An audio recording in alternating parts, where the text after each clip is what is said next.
So I have a question for you this morning.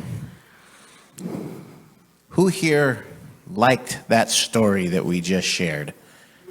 You liked it? What did you like about it? What did you like about it? I forgot. You forgot. I forgot too. What did you like about it? I just liked that it taught us about the Lord. That Jesus was telling a story?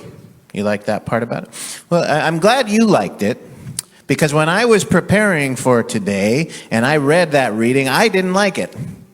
I didn't like that reading. Did anybody else agree with me that that was not the most pleasant reading to listen to? I didn't think it was that great. I thought it had an awful lot of violence in it, and I thought, well, why are we reading a story about violence? And whenever we have a story in the lectionary that I don't really like, it sometimes is tempting to invite someone else to preach. Now, we have at least 4 other priests in the congregation this morning and 1 other deacon. And there are plenty of people that I could have said, you know what, how about, what are you doing on the 8th of October? Maybe that would be a good day for you to come and preach here at St. John's.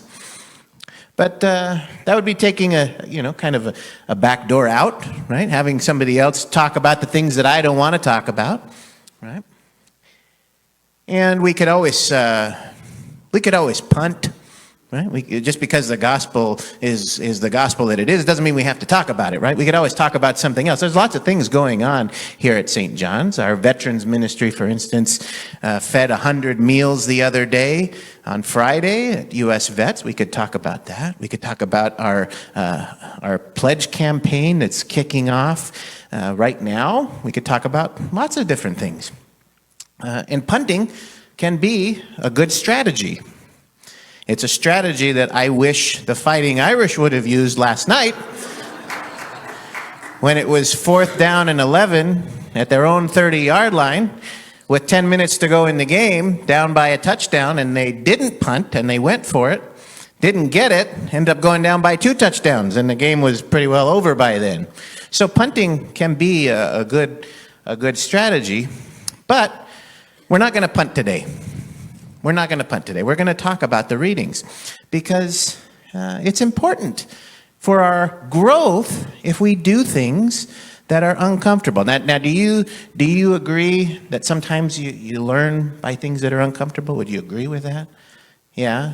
Do you have any examples that come to mind of when you've learned by something that was a little uncomfortable, but in the end it turned out to be a good experience for you? I mean, when I have to go up on the classroom and I have to talk about something that I don't know about, then I learn about it more. That's a good example. And right now, being put on the spot, you realize that's not a very kind thing for me to do, is put you on the spot, right? But you learn from doing it. You learn the opportunity to come up with an answer, without having thought about it at first. And so that's what we're going to do. We're going to dive in because it's uncomfortable to do.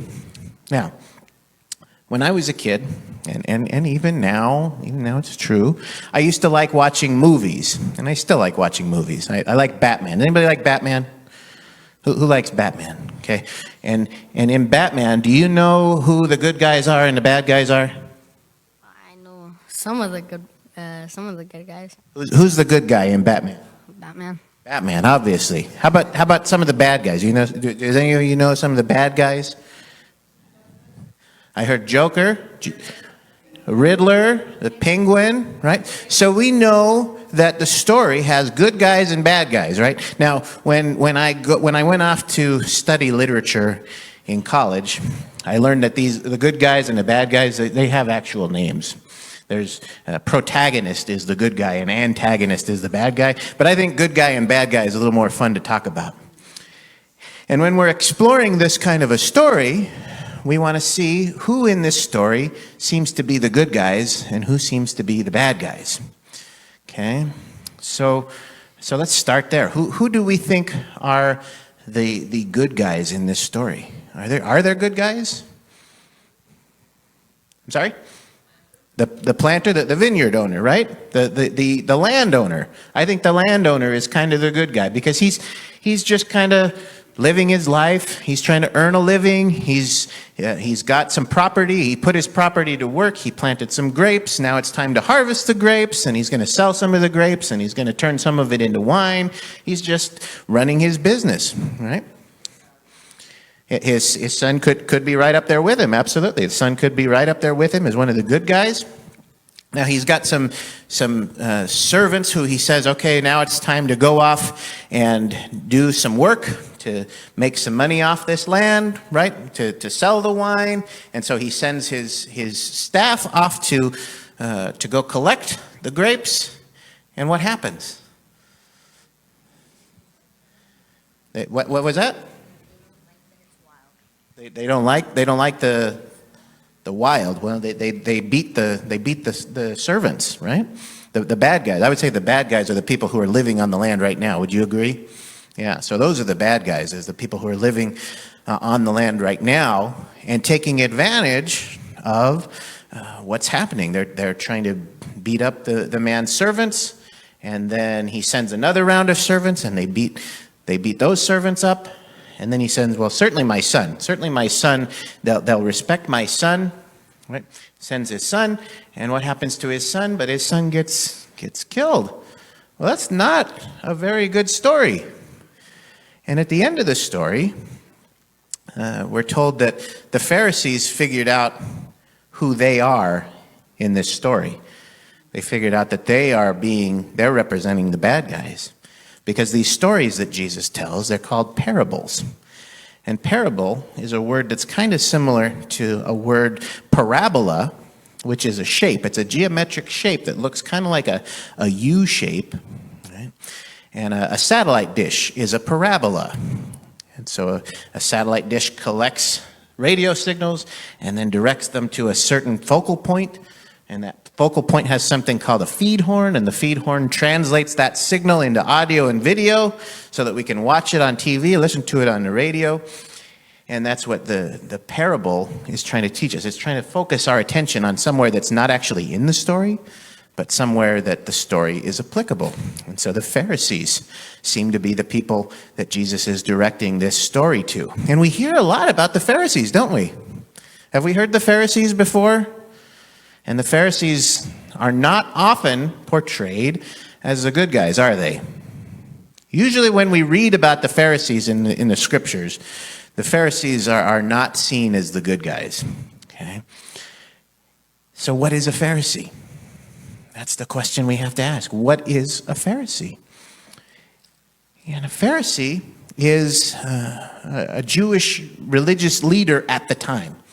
Okay, and Pharisee comes from a Greek word that means set aside or set apart. And so it's very similar to the word ordination that we use in the Episcopal Church. When somebody is ordained, that person is set aside for a certain role.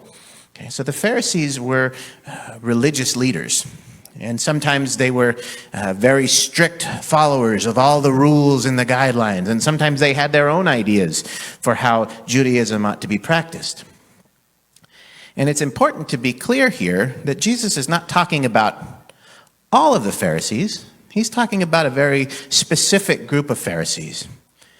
Okay? Pharisees who might misuse their power, because Pharisees have a lot of power. Just like in today's Christian church, the clergy have a certain degree of power. We were just talking about this with somebody before the service today, that sometimes when someone walks into a room wearing a clerical collar, people's demeanor changes. Right? Sometimes I don't always wear my clerical collar, and that's part of why, is because sometimes people's demeanor changes, and if I wear more casual clothing, sometimes people have more real conversations with me.